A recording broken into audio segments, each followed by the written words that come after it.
Rail স্টেশনের প্ল্যাটফর্মে এক গরিব ছেলে ঝাড়ু দিচ্ছিল। হঠাৎ ঝাড়ু দিতে দিতে সে একটি পুরনো বই দেখতে পেল।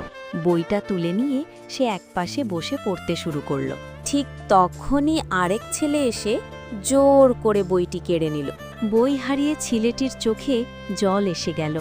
ঝাড়ু হাতে নিয়ে সে কাঁদতে কাঁদতে রাস্তা ধরে হাঁটল। হাঁটতে হাঁটতে সে পৌঁছালো এক সুন্দর গোলাপের বাগানে। সে যত্ন করে গোলাপ ফুল তুলতে লাগলো। ফুলগুলো সে একটি ঝুড়িতে ভরে বাড়ি নিয়ে এলো। বাড়িতে বসে কাগজ কেটে সুন্দর তোড়া বানালো। অনেক তোড়া বানিয়ে সে বাজারে নিয়ে গেল। মানুষ আগ্রহ নিয়ে তার কাছ থেকে তোড়া কিনল। টাকা পেয়ে ছেলেটির মুখে ফুটে উঠল হাসি। সেই টাকা নিয়ে সে গেল একটি বইয়ের দোকানে। নিজের কষ্ট অর্জিত টাকায় সে অনেক বই কিনল। বইগুলো নিয়ে সে আবার স্টেশনে ফিরে এল। গরিব শিশুদের হাতে বই তুলে দিয়ে